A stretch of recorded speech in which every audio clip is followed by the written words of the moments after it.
Welcome to only IAS. स्वागत है आप सभी लोगों का प्रीलिम बूस्टर न्यूज़ डिस्कशन में। आज है 10 नवंबर 2021। तो आइए देख लेते हैं कि ऐसे कौन से इंपॉर्टेंट आर्टिकल्स हैं जो आज हम कवर करने वाले हैं। उसके पहले ये जानकारी है प्रारंभ 3 के बारे में।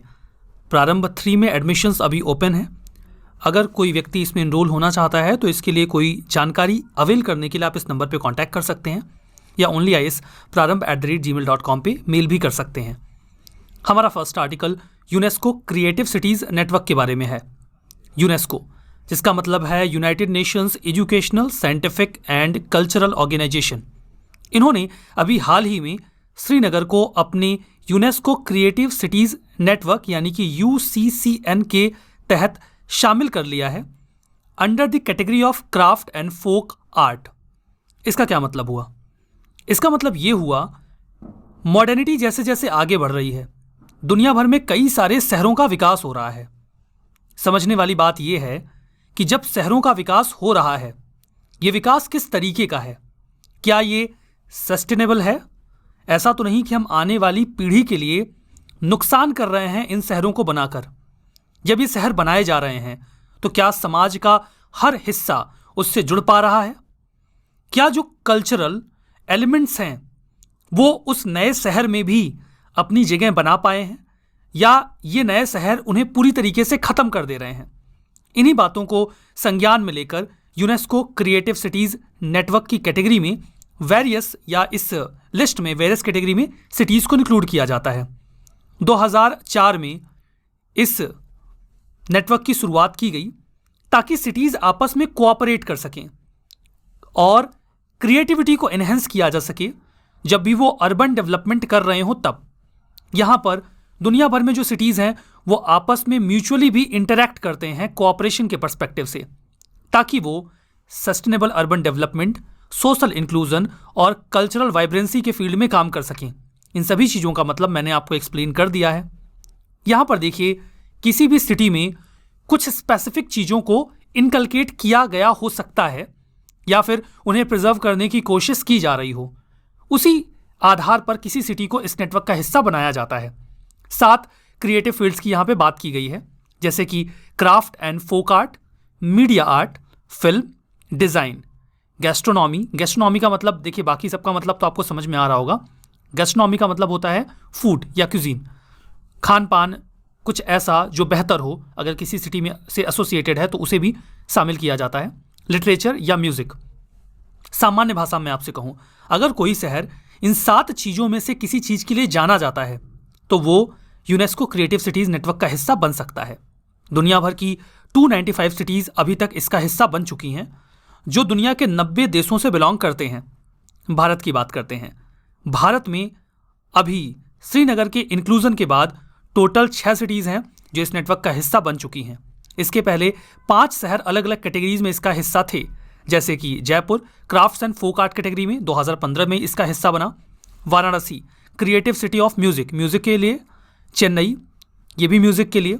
मुंबई हम सभी लोग जानते हैं, फिल्म इंडस्ट्री के लिए जाना जाता है तो फिल्म की कैटेगरी में। और हैदराबाद गैस्ट्रोनॉमी की कैटेगरी में। ये सारी बातें आपने समझ ली। हमारा next article DBT star college mentorship program के बारे में है। DBT यहाँ पर स्टैंड करता है डिपार्टमेंट ऑफ बायोटेक के लिए। यूनियन मिनिस्टर ने अभी लॉन्च किया है फर्स्ट एवर, यानी कि पहली बार इस प्रकार का कोई initiative, mentorship program for young innovators. India 75th anniversary मनाने वाला है अपने इंडिपेंडेंस की। उसी दौरान, उसी संज्ञान में इसे लॉन्च किया गया है। इस प्रोग्राम में देखिए होगा क्या कि हम एक कॉलेज को स्टार कॉलेज डिक्लेयर करेंगे जो बहुत बढ़िया परफॉर्मिंग कॉलेज होगा। ऐसा हर डिस्ट्रिक्ट में किया जाएगा और इस कॉलेज को सपोर्ट देगा डिपार्टमेंट ऑफ बायोटेक। जब बायोटेक का सपोर्ट इन्हें मिल जाएगा तो भला ये करेंगे क्या? जो स्टार स्टेटस वाला कॉलेज होगा वो नए नए कॉलेजेस को मेंटरशिप प्रोवाइड करवाएगा कि वो कैसे अपने आप को स्टार कॉलेज स्कीम का हिस्सा बना सकते हैं। स्टार कॉलेज स्कीम भला है क्या? ये डिपार्टमेंट ऑफ बायोटेक का एक इनिशिएटिव है, 2008 में शुरू किया गया था। उद्देश्य ये था कि कॉलेज और यूनिवर्सिटीज़ को सपोर्ट किया जाए। क्यों सपोर्ट किया जाए? ताकि वहाँ पर मतलब ऐसे कॉलेज या यूनिवर्सिटीज़ जो अंडर ग्रेजुएट एजुकेशन प्रोवाइड करवा रहे हैं वो साइंस के फील्ड में और बढ़िया काम कर सकें। उद्देश्य ये था कि जो स्टूडेंट्स वहाँ पर हैं उनमें क्रिटिकल थिंकिंग को इनकलकेट किया जाए, उन्हें इनकरेज किया जाए हैंड ऑन एक्सपेरिमेंट के लिए साइंस के फील्ड में। हैंड ऑन एक्सपेरिमेंट का मतलब ये होता है कि आप प्रैक्टिकल एक्सपेरिमेंट के लिए जाते हैं। ये बातें अंडर ग्रेजुएट लेवल पर की जा रही हैं। यहाँ उद्देश्य ये भी था कि जो स्टूडेंट्स हैं वो हायर एजुकेशन में साइंस की फील्ड में जाएं। इस स्कीम के तहत क्या कोई सपोर्ट भी दिया जाता है? इस स्कीम के माध्यम से डिपार्टमेंट ऑफ बायोटेक आइडेंटिफाई करता है उन कॉलेजेस को जिनके पास पोटेंशियल फॉर एक्सीलेंस है, और फिर उन्हें सपोर्ट प्रोवाइड करवाया जाता है, न केवल एकेडमिक इंफ्रा के लिए बल्कि लेबोरेटरी एक्टिविटीज़ के लिए भी। लैब के लिए कोई इक्विपमेंट चाहिए या ऑल टुगेदर कोई नया लैब चाहिए तो उसके लिए फाइनेंशियल असिस्टेंस भी मिल जाएगा। जो सपोर्ट है वो इस प्रकार से दिया जाता है ताकि एक्सपेरिमेंटल साइंस जो है वो आगे बढ़े। हमारा नेक्स्ट आर्टिकल लीड्स रिपोर्ट 2021 के बारे में है। लीड्स का फुल फॉर्म क्या है? Logistics ease across different states 2021। इस रिपोर्ट को रिलीज किया गया है ministry of commerce and industry के द्वारा। इसके पहले कि आप आगे बढ़ें आपको समझना होगा लॉजिस्टिक्स का मतलब क्या है। आपने इसका मतलब समझ लिया तो आप बाकी की बातें तो समझ ही जाएंगे। लॉजिस्टिक्स का मतलब एक कंप्लीट इकोसिस्टम से है। इकोसिस्टम का यहाँ पर क्या मतलब है? सपोज करिए कि कंपनी ए है, यहाँ पर प्रोडक्ट एक्स को मैन्युफैक्चर किया गया। अब प्रोडक्ट एक्स को मैन्युफैक्चर करने के बाद इसे पैक किया जाएगा। पैक करने के बाद इसे स्टोर किया जाएगा किसी जगह पे। स्टोर करने के बाद इसे किसी व्हीकल से उस जगह पे ट्रांसपोर्ट किया जाएगा जहाँ पर इसे ट्रांसपोर्ट किया जाना है। ट्रांसपोर्टेशन के बाद इसे फर्दर स्टोर किया जाएगा और जो भी एंड कंज्यूमर है उस तक पहुँचा दिया जाएगा। तो ये जो पूरा इकोसिस्टम है, packaging, storing, transportation, again storing, इस पूरे ही पैकेजिंग या ये जो पूरा इकोसिस्टम है इसे ही हम कहते हैं लॉजिस्टिक्स। अब यहाँ पर देखिए कई तरीके की प्रॉब्लम्स आती हैं। कई तरीके के पेपर वर्क रिक्वायर्ड हो सकते हैं इन बिटवीन इस पूरे लॉजिस्टिक्स के इकोसिस्टम में, या फिर बहुत सारा इंफ्रा इसमें इन्वॉल्व होगा। हर राज्य में या फिर यूटी में पेपर वर्क या फिर इंफ्रा की सिचुएशन अलग अलग हो सकती है। हो सकता है किसी राज्य में पेपर वर्क बहुत टफ हो, या फिर ऐसा हो सकता है कि कहीं पर स्टोरेज या फिर ट्रांसपोर्टेशन की सुविधा ही अच्छी ना हो। इसी बेसिस पर जो स्टेट्स या यूटीज़ हैं उन्हें रैंक किया जाता है इस रिपोर्ट में। इस रिपोर्ट को for the first time launch किया गया था 2018 में।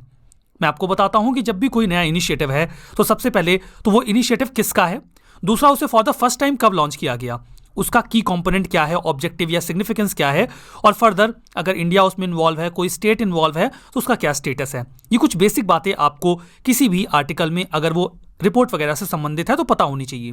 जो रिपोर्ट है इसमें स्टेट्स को और यूटीज़ को रैंक किया जाता है उनके लॉजिस्टिक्स इकोसिस्टम के बेसिस पे, जिसका मतलब आप समझ चुके हैं। ये भी देखा जाता है कि जो भी स्टेक होल्डर्स इन्वॉल्व हैं वो क्या चैलेंजेस फेस कर रहे हैं। फर्दर ये रिपोर्ट रिकमेंडेशंस भी सजेस्ट करती है। जो स्टेट्स हैं उन्हें 3 कैटेगरीज में डिवाइड किया जाता है। एक तो नॉर्मल स्टेट्स, दूसरे north eastern and Himalayan UTs, और तीसरे अदर यूटीज़। यहाँ पर देखिए कॉम्पिटिटिव और कोऑपरेटिव फेडरलिज्म देखा जाता है।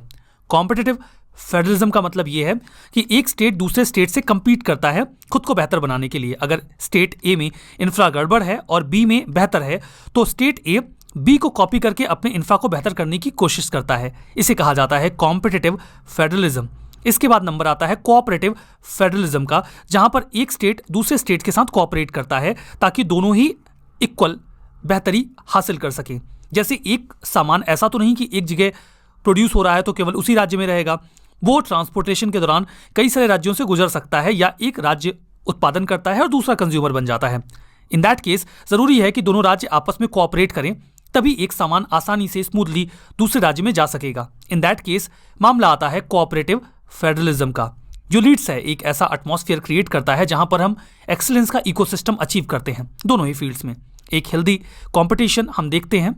फर्दर सभी स्टेट्स इंप्रूव करने की कोशिश करते हैं।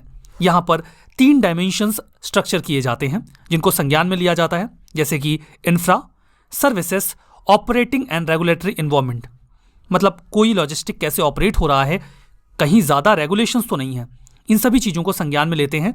फर्दर इसके भीतर 17 कैटेगरीज भी होती हैं जो हमारे काम की विशेषता नहीं होंगी।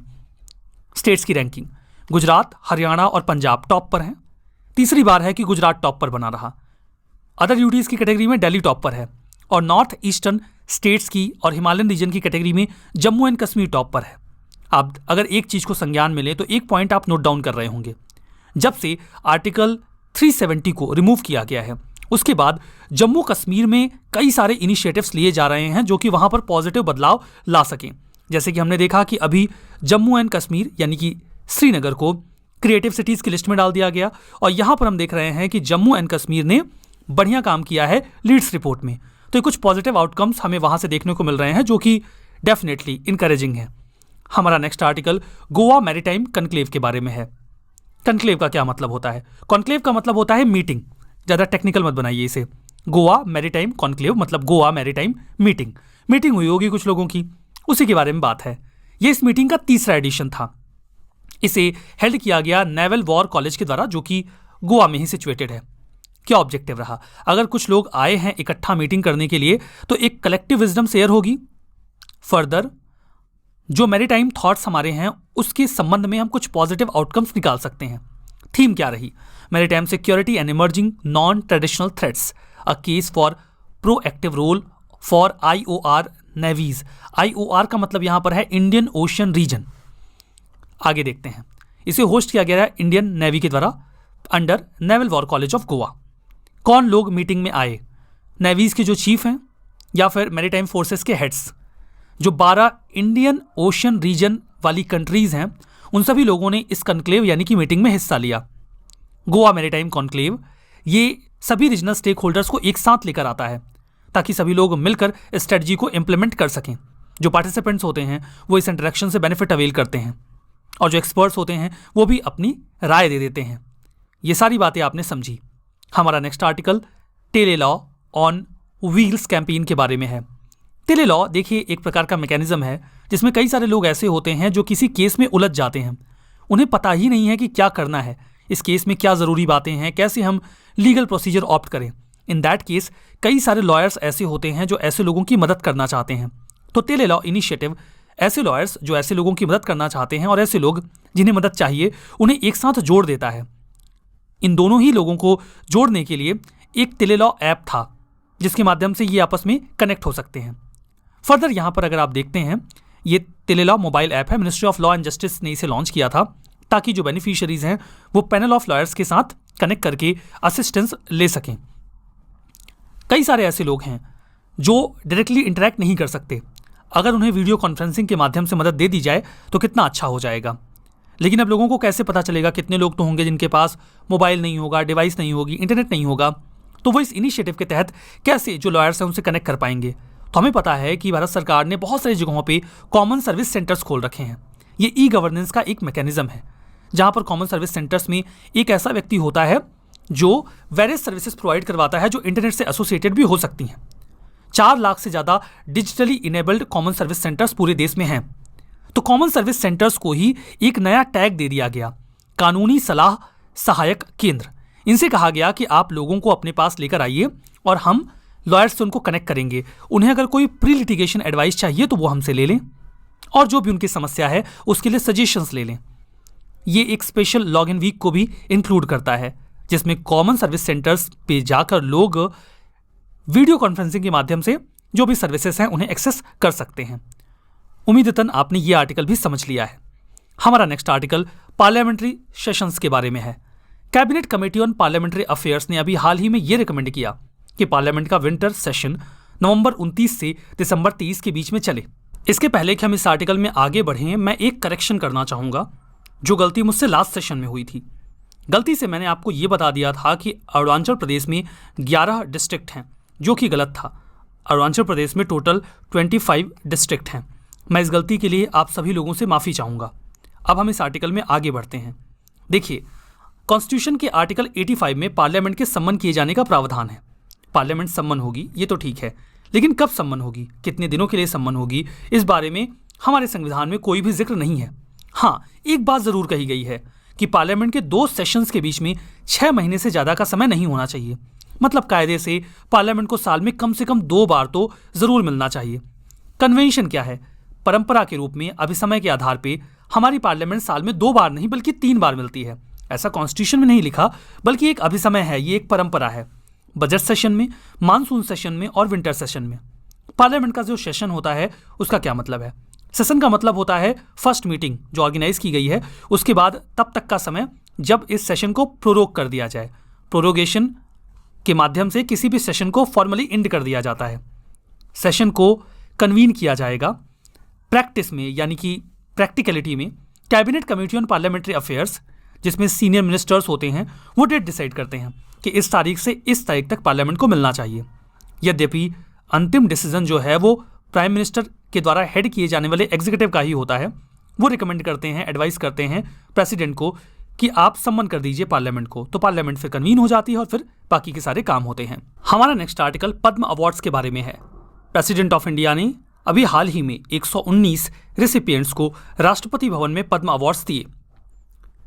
पद्म अवार्ड्स इंडिया का हाईएस्ट सिविलियन ऑनर है। इसमें कई अवार्ड्स आते हैं, अभी आप समझ लेंगे। इन्हें हर साल रिपब्लिक डे के दिन अनाउंस किया जाता है। 1954 में 1954 में इन्हें इंस्टीट्यूट किया गया था। उसके बाद ये लगातार साल दर साल दिए जाते रहे हैं। कुछ सालों में इन्हें सस्पेंड ज़रूर किया गया है, लाइक 1978, 79, 1993 एंड 1993 से लेकर 1997 के बीच में ये अवार्ड्स नहीं दिए गए हैं। ऑब्जेक्टिव ये है कि अगर किसी व्यक्ति ने किसी भी फील्ड में बहुत अच्छा काम किया है तो उन्हें ये अवार्ड दिए जाएं। ये कोई टाइटल नहीं है और रिसिपिएंट जो ये अवार्ड पाते हैं वो इसे सफिक्स या प्रीफिक्स के रूप में इस्तेमाल नहीं कर सकते अपने नाम के आगे या पीछे। यूजुअली ये जो अवार्ड्स हैं ये मार्च और अप्रैल में दे दिए जाते हैं, अनाउंसमेंट जनवरी में ही हो जाती है। लेकिन इस साल की जो सिचुएशन रही, मतलब कोविड का समय रहा, पॉसिबली इसी वजह से ये डिले हुआ है। यहाँ पर 3 कैटेगरीज में ये अवार्ड दिए जाते हैं। इनमें सबसे सुप्रीम कैटेगरी है पद्म विभूषण की।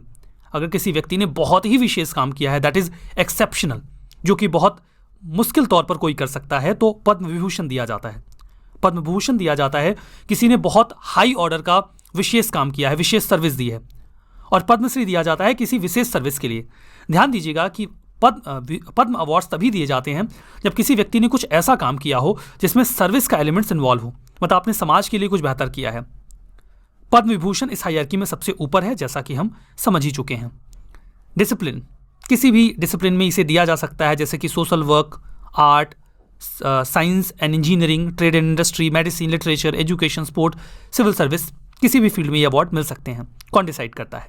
एक पद्म अवार्ड कमेटी होती है जो रिकमेंड करती है कि किसे देना है, किसे नहीं। प्राइम मिनिस्टर इस कमेटी में होते हैं और प्रेसिडेंट ऑफ इंडिया फाइनली ये अवार्ड प्रेजेंट करते हैं, या जिन्हें प्रदान किया जाना है उन्हें प्रदान करते हैं।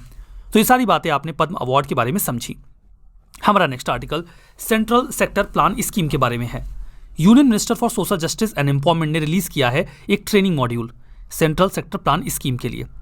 देखिए, इस प्लान स्कीम में होता क्या है कि भारत देश में कई सारे दिव्यांगजन हैं, उन्हें कुछ सर्विसेज अवेल करनी होती हैं। तो जो भी लोग उन्हें सर्विस देते हैं वो उनके प्रति संवेदनशील हों और एलिजिबल हों। ये सेंट्रल स्टेट गवर्नमेंट के या लोकल बॉडीज़ के या जो अदर सर्विस प्रोवाइडर्स हैं वो सबके लिए होता है। 2015-16 से ही इसे स्टार्ट किया गया है। रिहेबिलिटेशन काउंसिल ऑफ इंडिया इसकी नोडल एजेंसी है। जो स्कीम है इसमें वेरियस गवर्नमेंट इंप्लीमेंटेशन एजेंसीज को शामिल किया जाता है। आरसीआई जनरल गाइडलाइन डिसाइड करती है। आरसीआई का यहाँ पे मतलब रिहेबिलिटेशन काउंसिल ऑफ इंडिया से है। वो बताते हैं कि आप कैसे जो गवर्नमेंट फंक्शनरीज हैं उन्हें सेंसिटाइज कर सकते हैं, उन्हें ट्रेन कर सकते हैं कि वो दिव्यांगजन को अच्छी सर्विस दें। सेपरेट ट्रेनिंग मॉड्यूल्स बनाए जाते हैं हेल्थ और अलाइड प्रोफेशनल्स के लिए, एजुकेशनल फंक्शनरीज के लिए, ग्रास रूट लेवल पे काम करने वाले लोगों के लिए, senior and mid level functionaries के लिए। सभी लोगों को ट्रेन किया जाता है कि आपको दिव्यांगजन के साथ कैसे व्यवहार करना है, उन्हें कैसे सर्विसेज प्रोवाइड करवानी है। रिहेबिलिटेशन काउंसिल ऑफ इंडिया ये एक स्टैच्यूटरी बॉडी है। Department of empowerment of persons with disability या दिव्यांगजन से ये बिलोंग करती है। Ministry of social justice and empowerment के तहत आते हैं। आरसीआई को 1986 में एक सोसाइटी की तरह रजिस्टर किया गया है। आरसीआई उन सभी सर्विसेज को मॉनिटर करता है जो पर्सन्स विद डिसेबिलिटी को दिए जाते हैं। क्या स्टैंडर्ड सिलेबस का होगा ये डिसाइड करते हैं और सेंट्रल रिहेबिलिटेशन रजिस्टर भी तैयार करते हैं। ये प्यूनिटिव एक्शन भी लेते हैं अगर कोई ऐसा व्यक्ति है जो दिव्यांगजन को सर्विस देने के लिए एलिजिबल नहीं है लेकिन दे रहा है, तो उनके खिलाफ एक्शन भी ये लेते हैं। ये सारी बातें आपने समझी। रिवीजन करते हैं। UNESCO creative cities network, Srinagar को म्यूज़िक के लिए और जयपुर को गैस्ट्रोनॉमी के लिए ये अवार्ड्स दिए, ये जो डेजिग्नेशन है वो दिया गया है। ये गलत है। हमने पढ़ा है कि श्रीनगर को क्राफ्ट्स एंड फोक आर्ट के लिए और जयपुर को भी क्राफ्ट्स एंड फोक आर्ट के लिए ही ये डेजिग्नेशन दिया गया है। Leads report 2021 ministry of commerce and industry का है, that's true. Parliamentary session constitution specify करता है कि कब और कितने दिनों के लिए ये सेशंस लगेंगे, गलत है। कॉन्स्टिट्यूशन में ऐसा कोई मेंशन नहीं है। Central sector plan scheme rehabilitation council of India implement करता है, that's true. Star college scheme department of higher education का इनिशिएटिव है, बिल्कुल गलत है, डिपार्टमेंट ऑफ बायोटेक का इनिशिएटिव है ये। आज का सेशन हम यहाँ पे एंड करेंगे। सेशन का पीडीएफ आपको ओनली आईएएस के टेलीग्राम चैनल पे मिल जाएगा। आप simply only IAS nothing else search कर सकते हैं। आपको 1,22,000 से ज़्यादा सब्सक्राइबर्स वाला चैनल दिख जाएगा, उसे ज्वाइन कर लीजिएगा। सेशन की पीडीएफ डाउनलोड करिएगा और रिवाइज करिएगा। इस सेशन को यहीं पे समाप्त करते हैं। बहुत बहुत धन्यवाद।